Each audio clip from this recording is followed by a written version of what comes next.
Atualização do boletim médico. O presidente segue disciplinado na fisioterapia para permanecer o tempo mínimo necessário internado aqui no nosso Hospital Albert Einstein. Ansioso, vibrando e pronto para voltar ao combate, ao bom combate, assim ele me disse hoje. Eu vou fazer a leitura do boletim e depois comento alguns aspectos do dia do nosso presidente. Excelentíssimo presidente da República, Jair Bolsonaro, internado no hospital israelita Albert Einstein desde 27 de janeiro, mantém boa evolução clínica, sem febre ou outros sinais de infecção. Não há disfunções orgânicas e os exames laboratoriais estão estáveis. Continua em jejum oral, recebendo os nutrientes por via endovenosa. Estão sendo mantidas as medidas de prevenção de trombose venosa e realizados exercícios respiratórios de fortalecimento muscular e um período de caminhada fora do quarto. Por ordem médica, o paciente segue com visitas restritas. Assinam o boletim os doutores Antônio Luiz Macedo, cirurgião, Dr. Leandro Echenique, clínico e cardiologista, e o Dr. Miguel Sendoroglu, diretor superintendente do Hospital Israelita Albert Einstein. Hoje pela manhã, nosso presidente, na caminhada, nos surpreendeu mais uma vez pela sua disposição, pela sua fortaleza física e emocional. E após utilizar-se daquele equipamento no início da caminhada, retornou ao quarto sem o equipamento. Então, abandonou o equipamento e já andou naturalmente em direção ao quarto para, posteriormente, sentar-se e iniciar o seu dia de despachos e de conversa com a família e com seus assessores. Então, de fato, eu repito, é um homem muito forte, fisicamente e emocionalmente. Então, muito em breve, estará retornando às atividades diárias, como eu disse já em outros momentos, para dar continuidade e dirigir o nosso país rumo a um futuro brilhante, que todos nós desejamos como cidadãos brasileiros. Foram publicados alguns decretos no Diário Oficial da União, extra, desta quarta, dia 30, ontem, né? Que trataram da estrutura regimental do Ministério da Economia, estrutura da Casa Civil, da Secretaria-Geral e da Secretaria de Governo, estrutura da Controladoria Geral da União e estruturação da Vice-Presidência. Esses documentos foram assinados hoje em presença do Dr. Jorge, da Subsecretaria de Assuntos Jurídicos da Casa Civil.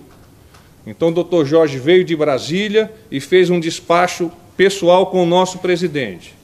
Este despacho, a fotografia, será disponibilizada para vocês imediatamente após o fim deste briefing.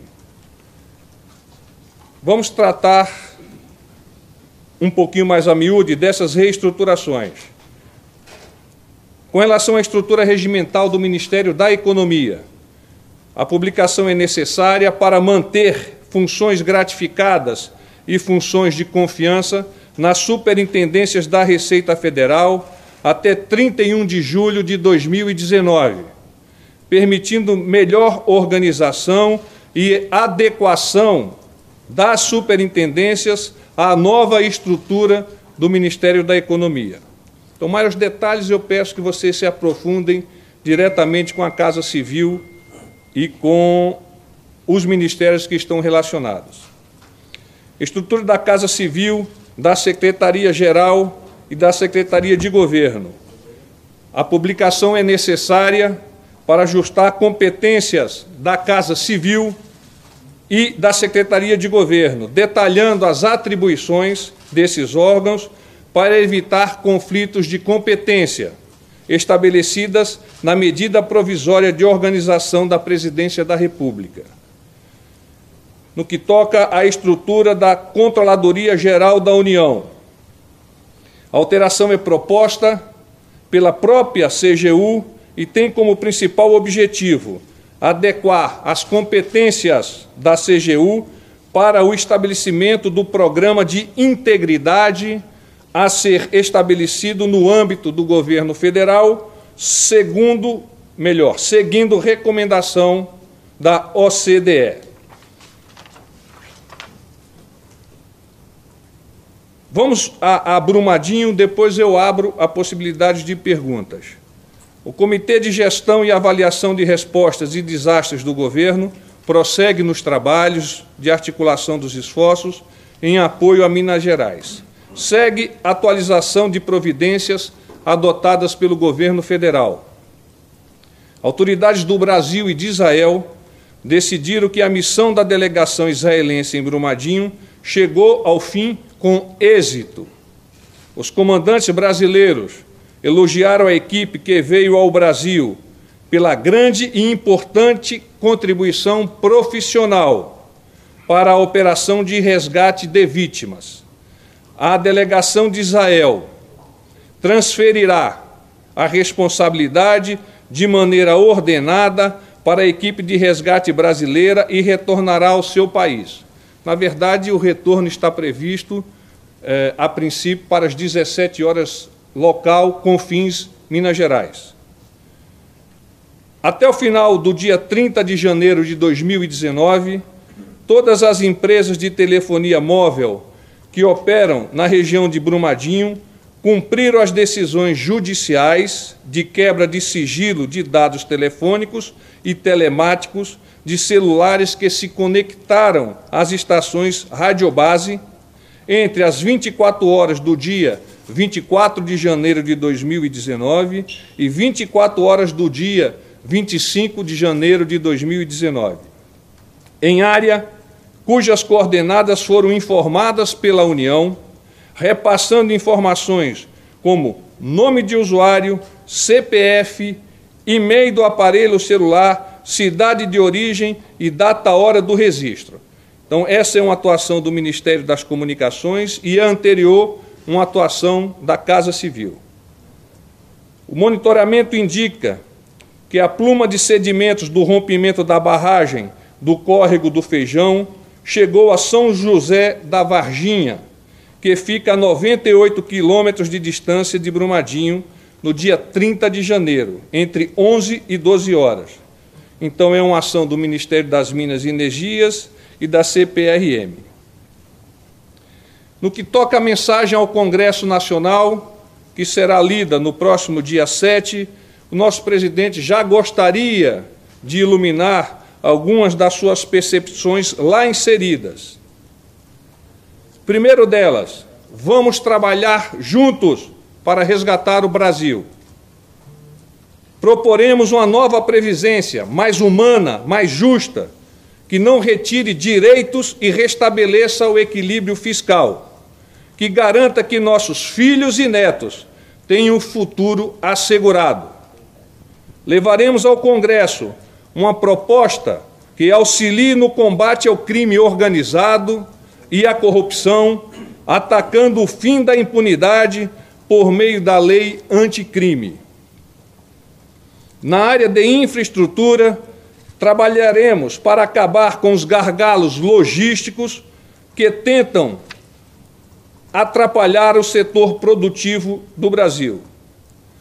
Levaremos também ao Congresso, de forma imediata, a revisão da Lei de Segurança de Barragens, dentre outros temas, mas esses nós já gostaríamos de adiantar, de iluminar, para que vocês possam imaginar a dimensão do que o nosso presidente vai apresentar ao Congresso. Eu abro a possibilidade de arguição por vocês. Daniel, por favor. Porta-voz, duas perguntas sobre o período. Como não? Primeiro, eu gostaria de falar sobre o Congresso, já que o senhor focou nesse tema. Ontem, o secretário de Previdência falou que foi uma determinação do presidente incluir os militares na reforma da Previdência, mas não deixou claro se isso vai ser enviado no mesmo projeto, na mesma emenda, se vai ficar para uma segunda etapa, como o presidente já falou, se vai ser depois da votação de primeiro turno da PEC, como aí já foi aventado pelo segmento militar, qual vai ser o formato da proposta de reforma da Previdência no tocante aos militares? Hoje são 2, 3 ou 4 perguntas. Além disso, o ministro Marco Aurélio Mello, do STF, disse que vai decidir amanhã sobre o pedido do senador eleito Flávio Bolsonaro. Então, eu queria saber como é que o presidente avalia isso, se o presidente defende que a investigação continue lá no Ministério Público do Rio, como o ministro Marco Aurélio já sinalizou nesse sentido a sua decisão. Obrigado. Ontem eu já esbocei a posição do presidente naquilo que está referenciado, que está dentro da redoma da nossa justiça. Então, os temas referentes à justiça são de competência naturalmente da própria justiça e sobre isso nós não nos pronunciamos. A sua primeira pergunta é referente à questão da Previdência. Naturalmente, o nosso presidente ele está enxergando, identificando todas as possibilidades, sejam para os funcionários militares, sejam para os funcionários de outras carreiras e a sociedade de uma maneira geral. Ele está a elaborar a estratégia de apresentação dessas propostas ao Congresso e essa estratégia, a partir de um diálogo consensual com o próprio Congresso, assim que pronta e assim que o documento tenha sido efetivamente discutido, já será a esse Congresso apresentado. Então, essa questão, se ao mesmo tempo, um pouco depois, um pouco antes, é tudo uma questão de decisão do presidente, junto com o Congresso, junto com os seus ministros. Sabe se vai ser semana que vem? Não tenho esse dado. A apresentação do texto ao Congresso? Não tenho esse dado, Igor. Porta-voz, com licença, voltando só ao estado de saúde do presidente, nos despachos com o doutor Jorge, ele não pode falar, ele não pode, existem as tão restritas. O presidente é difícil, ele está falando já, viu? Está. A despeito do médico dizer para ele ficar calado, ele já está falando. Então, os despachos não são por escrito, mensagem? Ele despachou... Não, hoje ele despachou tete a tete com o Dr. Jorge. E ele fala por telefone? Sim, também? fala. Então, a recomendação para falar está difícil.